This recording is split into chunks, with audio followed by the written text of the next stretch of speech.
more than 9,400 colleagues on Copilot, engaged in using it for a lot of their day-to-day. Agents are really great at tasks. They're not really great at taking on whole jobs. Something that, doesn't take months to assemble. It takes a few hours just to get to proof of concept. Could I ever go back to what I was doing even just 3-4 years ago? At this point, it's hard to, I can't even imagine doing it any other way. This is an augmentation. This is a tool to drive growth. This episode of Impeccable Minds is brought to you by Impeccable, your trusted design and development partner, helping businesses turn AI ideas into real, scalable products.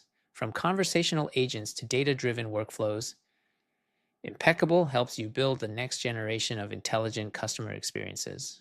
Friday morning, 9 a.m., I have this thing wake up and kick off. I got 4 journalist agents that basically start using search tools to gather up their respective area of the newsletter, figure out what happened within the last week, what's newsworthy. Hello, and on today's episode of Impeccable Minds, we have Ben Weiss, VP of Digital Product Management at CDW. Welcome to the show. Thanks, Beck. Appreciate you having me here. For those of you who don't know or have ever heard of CDW because you're not from Chicago, do you explain a little bit about the business? Yeah. CDW has a big brand, but at the same time, a lot of people don't know exactly what we do. So CDW, you can really think of as a full stack technology solutions provider. And what that means is that at the core, we provide everything from the laptops that businesses need to provide to their employees, all the way on up to things like all the video conferencing equipment needed to power the entire office and create virtual meeting spaces that are needed to operate in today's world, and then all the way up to the data center and AI solution factories and things of that nature. But then we also sell a ton of software to complement with that, since obviously that's a critical part of everybody's IT infrastructure. And on top of that, we have professional services and managed solutions to really help just about everything end-to-end that you could want for an IT department, whether it's managing your service desk and custom bespoke workflows needed with something like ServiceNow to managing your M365 or Copilot, Google Gemini. We have a whole range of services that complement all of these great products. And we work with more than 1,000 partners across the landscape. Great, thank you. You guys have been around for a while, and how big are you guys? We work with about close to 250,000 customers around the world at this point. And we've been in operation a little over 40 years now. In a lot of ways coincides with the very early days of the PC computing revolution. CDW, over that course of time, we've gone through multiple different, waves of technology, and we've really found ways to, continue to play an important role in that original, business of selling PCs, whether it's cloud, mobile, other areas of technology that have really come and gone, or not really gone, but just accumulated and built up cumulatively over the years. We have a hand in every single one of those spaces, including AI now. Memory serves me right. I used to get those CDW ordering Catalogs? magazines, catalogs.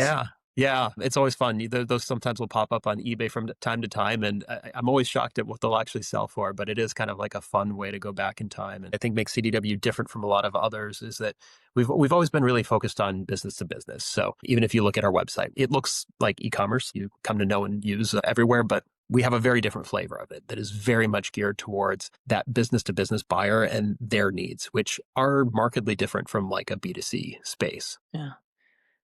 So I want to transition into, especially for the audiences of this podcast, AI, how you guys think about AI internally and what you're seeing in industry as you serve 250,000 customers worldwide. Yeah, I mentioned those kind of technology waves that, tend to come, I feel like, every 8 to 10 years, going all the way back kind of to the original PC revolution. I like to think that really all of those waves, whether it's PC, internet, mobile, cloud, AI, none of them could have happened without the one that came before it. And AI is the latest sort of incarnation of like where technology is just going and developing, and we're having that latest wave because of so many incredible breakthroughs and discoveries and what models are capable of at very large scales with all the right architectures and algorithms beneath them. And I think for us, we just see it as a transformative technology, certainly for us internally in the way that we operate, because we're a progressive and forward-leaning technology company ourselves, in addition to what we sell to our clients. We also think it's just tremendously transformative for our clients at the same time. So we want to assemble, in a lot of ways, the best products on the market to be able to offer to clients and solve their problems and think about what outcomes they're going for. For us, we've made huge investments internally. We're a huge Microsoft partner, so we live and breathe in that Microsoft ecosystem. We are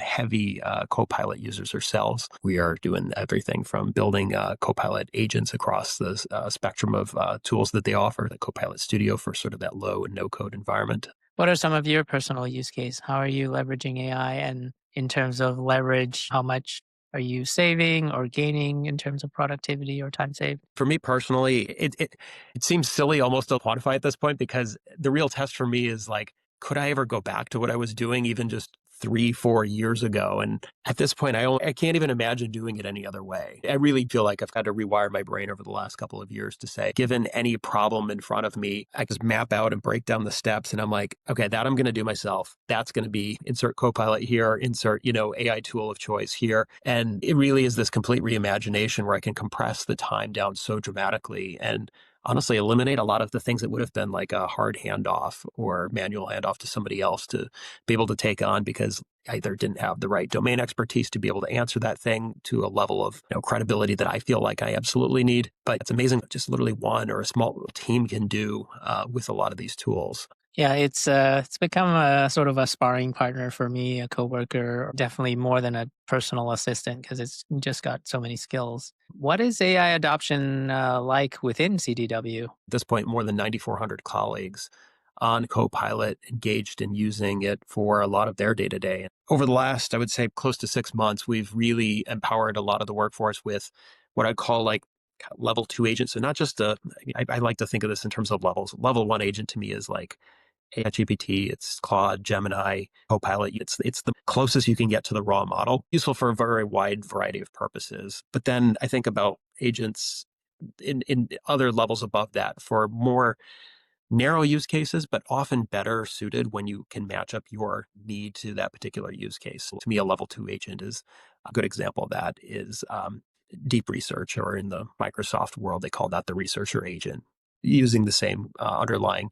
deep research models. And if the task you need is very research oriented, like they're fantastic and they give you so much more depth and breadth and just accuracy at the end of the day. There's a wonderful analyst agent that we have internally that we use that is great for like data and analytics sort of use cases. That is fantastic, and it gives you better results than what you would get with just sort of the raw core agent model itself. Really exciting to me is what I would call like the level 3, 4, and 5, which is where you start to get into the realm of like custom agent development. And there's a spectrum there, everything from like a very simple agent on Rails setup, like ChatGPT's, what they call custom GPTs, or in the Microsoft world, these are Microsoft's Copilot Studio Lite. It's building your first agents. You don't have the full access to every single tool under the sun, but you can still build a pretty powerful RAG agent for a use case that might be really great. And I'm seeing teams that have, for example, they'll have a style guide for the way that they want the brand to come across in writing. That's something that is not intrinsically part of these models, but if you can provide that as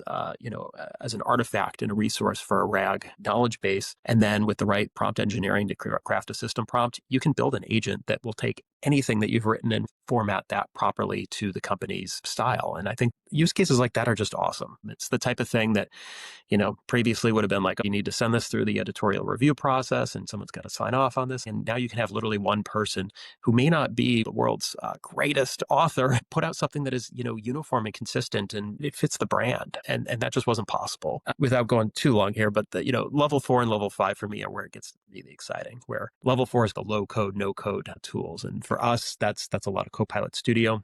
I think has become a really powerful platform within the last several months here. But there's plenty of these great platforms out there on the market where you can start to put together some bespoke workflows, leveraging AI at multiple points. Even doing multi-agent systems is something that, doesn't take months to assemble. It sometimes takes a few hours just to get to proof of concept. And that's amazing and a really exciting thing. So, one of the areas that we're kind of, doing experimentation and playing is, building agents that are grounded in our own catalog so that I can take the types of things that we hear from clients. Like what's the use case, or what's the problem they're trying to solve, or what outcome are they really going for? And it might just be a couple sentence blurb and give that to an agent that can then assemble a unique solution for that customer, and maybe even 2 or 3. And again, it's grounded in our catalog because we have, hundreds of thousands of products that we can offer to customers to solve those problems for them. This is the type of thing that, our people will gladly do all day, every day. But sometimes you just have so much volume, or you have a case that is not quite large enough to make sense to put all that time and investment and energy in, and an agent can just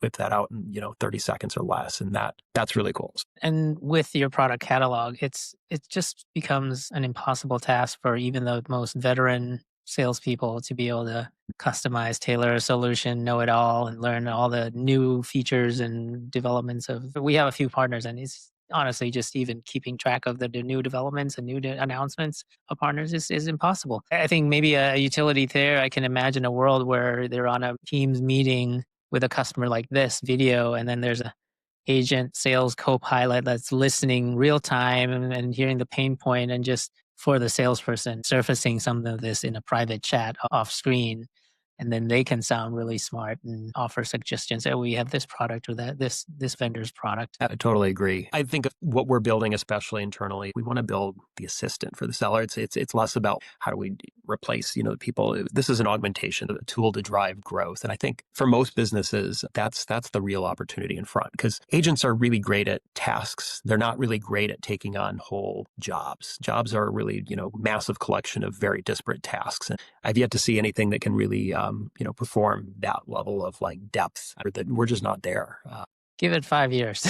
We'll see. It is shocking how the rate and pace of change, and it's hard to exactly know what is that that slope to that line. This morning. I was playing with a agentic browser where sometimes I'll post something on LinkedIn, and if there's engagement, one of the things I do is look through everybody who's engaged, their first degree connection, and we should reconnect, maybe thank them for supporting my post or liking my post. If we're not connected, again, also thank them, but also connect with them. I was able to prompt, with this agentic browser, tell it to do exactly that. So what I just described, go through this post, go through all the people who engage with this post. If first degree, do nothing. If second or third degree, thank and connect. And it did all that.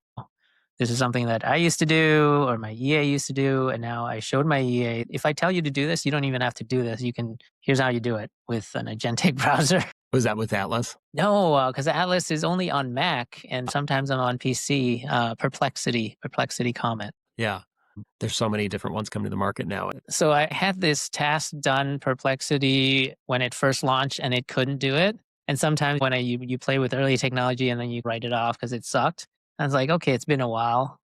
Let me try it again. And sure enough, it was able to do it this time. You're right. Like, is each time the underlying models just get better and they all get connected up here, you don't necessarily know what model it's using, but let's go try the exact same thing again. And all of a sudden it works. We had this the other week where Microsoft switched over everything from 5.1 to 5.2 for the underlying Azure OpenAI models. And a lot of our agents that we had already been running, all of a sudden, I'm like, oh, this just got better. Something changed, and we're looking inside, and we're like, oh yeah, they completely swapped the models on us, which is a weird thing. We're very used to building software where we make the changes ourselves. We don't, have things sort of yanked out, swapped, or replaced. But it is fascinating and just, again, different from anything that's preceded it for us. The con to that sometimes is if you've built an agentic workflow and you've had everything fine-tuned and it's very deterministic, and then you use this off-the-shelf model or a wrapper where they could change the model on you, there's a argument to be made of there's risk. There's an argument. I can see the argument of I want to use an enclosed model that's I can control, that I fine tune, and this is what I want, because for my use case, it's much more deterministic, but I still want to use an agentic workflow. It's tough though. And sometimes you don't have the choice, even if you're just, hitting the API directly. All the model providers might give maybe 30 days sometimes before they're about to just pull one of these things down from the API altogether. So I think it really starts to hinge on like, do you have an automated eval suite that you can run so that you can build confidence that, hey, if I swap to this model from Anthropic or this model from Google, we're still going to have the right level of performance that we're satisfied. Just becoming increasingly important in everything that everyone's building. Are there any really complicated use cases that you're seeing at CDW that impresses you? There's a group in our solutions area that has a really, really cool model a really cool agent, I should say. That's really a multi-agent system that will take like errors or anything coming off of like Datadog or what observability tool you've got, and will put together an entire report on, what the underlying issue is. It can even spin up, like, depending on the severity of the issue, spin up a Cisco WebEx team or call to gather all the people who need to get on this. So think of it like a PagerDuty type tool, but really agentic in nature. And if the issue is real simple, it might just give you a report that says like, here's how you should go about fixing this type of thing. But it can continue to collect all the necessary information and just try to shrink down that mean time to resolution that is so important for like a DevOps team. It's just a really, really cool agent that, taps into a lot of different capabilities that come up in that particular space. And you can kind of see where the natural evolution of that goes, where not only is it sort of helping to orchestrate and get the humans to, solve this issue, but how do you then also leverage coding agents to be able to actually make configuration changes to the underlying system that's being affected, or maybe even a coding agent that's connected to the repo to go dig in and find the root cause within the code itself, maybe even make a pull request that could be reviewed and actually solved straight from what really started as just an error showing up in your observability logs. Feels like we're just a few steps from getting there. You've already defined all these discrete tasks that even in today's technology, these agents individually can take on these. But it's that orchestration agent. That's pretty impressive that that agent is already corralling the right people into a WebEx meeting. I think the orchestration piece feels a little bit hidden, like there's a lot more secrets in that, but it really is the most important part of what makes a lot of these agents really good and scalable. I think the thing I've seen a lot of people try to do that usually just does not pan out is that they try to pack in all these use cases to a single agent, and they're like, why doesn't this thing actually perform? I'm like, well, you've completely confused any one single agent with just way too much in that context window. That is never going to work. But if you can have a multi-layer system here with multiple agents, the user doesn't need to know that they're interfacing with other agents behind the scenes. They don't care. They just want to get the right result. And that requires really a good bit of strategy in the orchestration layer. So I think that there's so much that is really going on there that is making, today's agents good and will continue to drive the innovation for agents that can run for 24 hours and whatnot. I know Anthropic just put out a really cool paper with essentially kind of an orchestration harness to be able to do a lot of planning that helps to spin up multiple agents to take on subsequent tasks and run essentially stuff like Claude 4.5 Opus for more than a day for like a very complex set of tasks. And again, the magic there is all of the orchestration. It's less to do, honestly, with the model. And I think that's really cool. As Ben explains, orchestration is what makes AI systems truly scalable. That's exactly what we help our clients achieve at Impeccable, turning complex multi-agent ideas into working products. If your enterprise wants to pilot its own internal agents or AI-driven workflows, visit impeccable.com to see how we can accelerate your roadmap. I imagine there's a lot of work behind the scenes as well to work that spans multiple days. Like the context windows, things will kind of not fit the context window. And there's like a lot of workarounds that you have to figure out. In the early days when context windows were much Much, smaller, yeah. we would like try to summarize things and kind of purge and write what's important, what's not important, and do that. It's funny because as things progress and context windows get larger, it's kind of almost like kind of the whole memory issue. In the early days of computer programming, people had to do a lot with 640 kilobytes. Totally. And Yeah. then RAM came, and then modern web developers, they don't even think about memory. It's a non-issue. I've never had to really think about what this doesn't fit memory. In the early days, it was like, okay, we think about the size of the context window, and if you're doing this and it's that, and now less and less of that. Yeah, good example that I can think of is every Friday I have a newsletter that I put out to the company that is all the interesting and insightful things that are going on in the AI world, just as a way to keep everybody to date and informed on kind of what's just developing in this space, because so much happens, honestly, in a week at this point. And it's something in the past that I would have like curated this for like, say, 2015. But I'm like, gosh, in 2025, I'm like, this should be an agent and this should probably be a multi-agent system. And that's exactly what I have going on, is essentially split out each section of the newsletter into a specific agent that takes on the role of being a journalist, and it uses web search tools to go out and scour for its particular section. We'll just think back to the newsletter. I've got a section on what's the top AI news of the week, what's going on in models, what's going on in really bleeding edge research, within the space. And each one, it's looking at a lot of stuff to evaluate, and those context windows get, pretty full. When I first built it, I tried to do it all in a single agent, and very quickly found that it did not work. It literally, like, I wanted to preserve the URLs, and things were getting all like, as you approach sort of the limit of the context window, you just start to get weird behaviors and things that just, you sort of hit the limitations of what today's models can do. So trying to keep that that as small as possible seems to just deliver a much better accuracy. So I have 4 agents that all work in parallel on news gathering, and then I have next agent in the workflow that acts as their editor, and then I have the cartoon journalist who writes the prompt to one of the image models to produce a New Yorker style cartoon that pokes fun at the top news article of the week. And it's always fun to receive those in your inbox and see what AI wrote about itself effectively. And the funny part is that over the last 8 months of doing this, the original image models were good, but they weren't funny. Now, every week I get a good laugh because they have gotten to be a lot more creative, a lot funnier. They really understand in a way that, just 8 months ago wasn't quite there. So I've been really impressed and very excited to run this with, some of the new models from Google with Gemini 3, and then OpenAI just putting out their latest version of their image generation model too should give us another look at what this can really be. Nano Banana has really come a long way. It's one of the best user-friendly consumer models, I would say. Is there any human in the loop with your newsletter, and how can I get your newsletter? It's for internal distribution only. I have it steering everything to explain why is this news essentially relevant to us at CDW. So it's not really, I would say, like relevant to the external world, although in theory, you could take the workflow and clone it and make it relevant to any audience. But yeah, so initially when I developed the newsletter, had this internal debate with myself. Do I push this thing in the Andre Karpathy parlance? Do I take the slider to full autonomy and let this thing actually author itself, and I don't take a look at it, and then I distribute it to our CEO and all kinds of other leading voices in the company? And I was like, you know what? Like, that's kind of the beauty and the fun of the moment that we're in right now.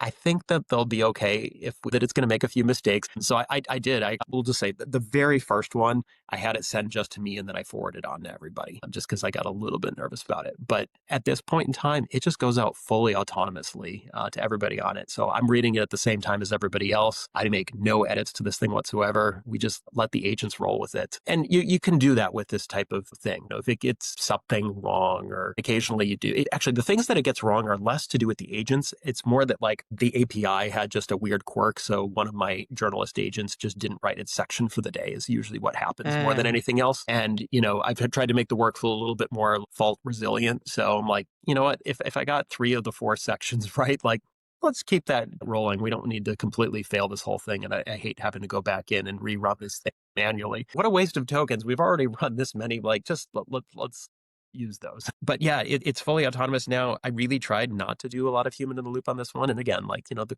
costs of getting it wrong are not going to be so disastrous that you can do that here. And it always is use case specific. We have other workflows where human in the loop was really critical because it's going to affect client orders if we get this wrong, for example. And that, we want to make sure that there's a high degree of human involvement so that, it's just balanced with the risk ultimately. I want to talk about what you're seeing in terms of the industry and your customers. You see global customers. What do they think about AI? What are they thinking about? What concerns do they have? What are they excited about? What sort of use cases? What any patterns you're seeing? We host a number of AI events around the US, especially this year. And I would say it's a little bit all over the board with clients. Depends what space you're in. Heavily regulated industries, there's still, although there's like an air of excitement around it, there's still a lot of just concern and fear about what can they and can't they do. And you'll see that definitely within, healthcare spaces, banking spaces, anything that's heavily regulated for sure. But it's clear to me that like we're still in the early days of this wave. I mentioned like, these waves tend to be like 8 to 10 years. If the wave doesn't fade, like we add on some other, incredible piece of like breakthrough technology on top of it. So I think we still just have a lot of years ahead of us for a lot of this to mature, really harden everything from, especially security. I really do think the more that we continue to build new things internally, we just realize that there are so many different vectors for abuse or information leakage that as perfectly guarded as you would want them to be with the types of systems that we're accustomed to in the deterministic world. The fears are real in that sense. You have to be careful, but at the same time, you don't want to be so late to the party here that you've totally missed out on a lot of the growth potential and a lot of the learning. We like to say, pick the right use cases that balance both opportunity to grow while also managing for the downside risks and always asking yourselves what could possibly go wrong. And I do think that this space is just forcing us to be better at all of the things that came before it. So whether it's like having a really great data lake, for example, for us, that was an investment that was made several years ago and is just paying off in spades now in terms of what we can do with things like a Fabric data agent that can actually use a lot of the same tools that effectively an analyst would, but we can do that now through an AI agent. All those things they're just core ingredients and part of the foundation of being successful in AI. So a lot of time is spent honestly getting customers to make sure that they're thinking about those core ingredients, particularly the data platform, since that's where that unique context is going to be fed in from. It's not that the model knows everything about your business. It just knows from a few public sources that show up on the internet. But most companies' data is hopefully is well protected within those walls, and you need to be able to feed that in at the right moment, whether it's a workflow or conversational agent at the right time, and that takes a good bit of infrastructure to be able to pull off well. I would say maybe pre-agentic AI, can they business logic, business rules, and encapsulate that into translating in the code. That was one of the most important things. And these days, I feel like, to your point, data is one of the most important things. Clean data and how to get to the data, interoperability, data sanitization, all that stuff. To your point, Pac, in the past, it was like, how many characters can we fit in this varchar? We were trying to preserve, we were limited by the amount of storage space that we had available to us. That now leads to a world where you want actually all of your field names and values to be as expressive as possible so that an agent can reason over that and figure out what this thing is. But if it's so truncated that literally a human can't figure it out, the agent's going to make the same mistake. So having a really good metadata layer essentially on top of your data is really essential now. And that's showing up in the MCP world too, where you might have an API that was designed really for for an engineer, but what are all these parameters in this JSON payload? I have no idea. I have to go look at the documentation and the manual and everything to really figure this out. Agents are going to make the exact same mistakes now too. When you're building out like the MCP servers, rethink everything from just the names of the fields to make it as intuitive as possible, not for the human, but for the AI agent, who is going to think in some ways kind of like a human. Talk to me about MCP servers. That's a great segue. Are you thinking about MCP servers, A2A, connectivity? Like what does that look like, especially when a B2B context or even internally? We are starting to launch our first MCP servers, and just huge excitement, honestly, that there is, and whether this is the first of many standards to form in this space, but just excited to see that there are standards coming. Microsoft has really embraced the MCP protocol in particular, so that's been great. It just makes it easier and faster to set up agents. And it's not that you couldn't do it before, but having to essentially hard code every endpoint and then provide that instructions at the point of the agent as opposed to at the point of the tool just really slows things down and just isn't a particularly scalable way to solve the problems. So we love it from that standpoint. I also think it's just really cool to watch, an agent literally take our MCP server over our product catalog and just start essentially running its own searches and and using it the way essentially a human would. Like there's something just inherently cool and kind of mind bending about seeing that happen and having it pick the tools that it needs based on the query rather than me having to instruct and tell it how to do that. The tool is effectively making that obvious and apparent to the models. I just think, it's the perfect way to exploit what makes models so uniquely different within computer science. It's just a really, really cool thing. Well, this is a great time in terms of the amount of conversation, and I want to thank you for your time to spend with us and learning about what you guys do. I love the internal newsletter idea. I want to borrow that. We kind of have internally. I've shared like the actual underlying workflow with other people who have then taken that to do newsletters in all kinds of different domains and whatnot, which is cool. And I love that reusability of a lot of what gets built in the AI space. I think it's very cool. Okay. Well, to double click on that, can you kind of roughly outline what that in high level whiteboard, what the workflow looks like?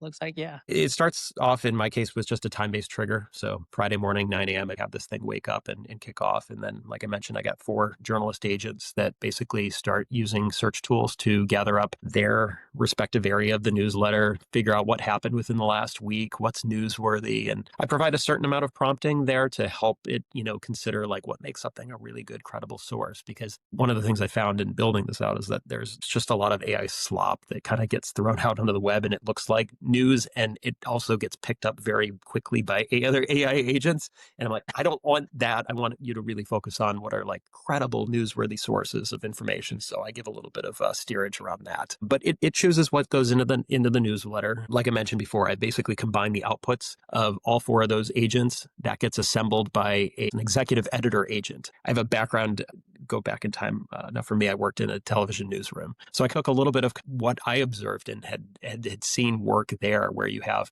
essentially producers all working on different sections of the newscast, and then you essentially have an executive editor that's going to kind of pull that together into one narrative or story, in this case, one newsletter.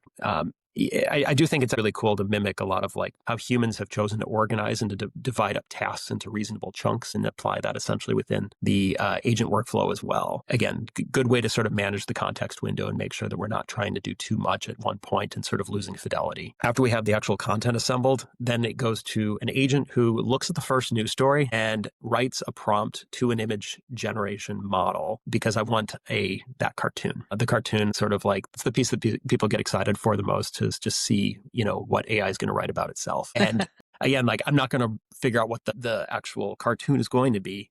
The model is going to actually write essentially the prompt to the image generator model. And so there's a good bit of creativity that it can express in that way. And then that all gets assembled back into the newsletter. One final agent writes a nice, compelling subject line, and then there's a deterministic node that basically kicks out the email to the group of people who receive it. So nothing overly complicated, but thoughtful steps and little decisions at each part of that workflow. And it takes somewhere. The image generation model is actually the slowest part of the whole workflow. So as those get faster, this thing will probably take less than a minute, but probably today takes about 2 minutes and 30 seconds on a typical run. But if I were to do that myself, certainly I would have spent anywhere from probably 6 to 8 hours trying to put together a newsletter, and I certainly wouldn't have been doing it weekly. Given the state of where we are and the pace of change, you kind of need this thing weekly, because a lot happens in a week in the AI landscape. Right. It's so hard to keep pace of it, and having a newsletter is a great way. Thank you for sharing that workflow. I think it gives people an idea of how to create their own if they wanted to. Absolutely. And even kind of echoing that humans, you have different sections, different editors, and kind of assembling even the illustrator, as it were. Yep, exactly. Gives people a sense of like, okay, this is what the state of the art agentic today. You want specificity and specialization. The way I explain it is just like people. You're not going to have one super agent who can write everything, draw everything, know everything. People are not made like that, and agents, you can think very similarly. 100%. Totally agree. All right. How do people who want to connect with you, where do they find you? You could connect with me on LinkedIn. Look for Ben Weiss, and as we know now, there are 2 Ben Weisses at CDW. But if you just look for Benjamin Weiss in digital product management, you should find me on there. Love connecting with people on LinkedIn and have a lot of good conversations. That's probably the number one and best way. Great. Thank you for spending the afternoon with us, and thank you for being on the show. Thanks so much, Peck. I appreciate you having me on the show. Cheers. Thank you. Thanks for tuning in to Impeccable Minds. If your organization is ready to bring conversational AI and agentic systems to life, Impeccable can help. We've partnered with leading enterprises to design, build, and launch scalable AI solutions on 11 Labs, OpenAI, and Google Cloud. Learn more at impeccable.com.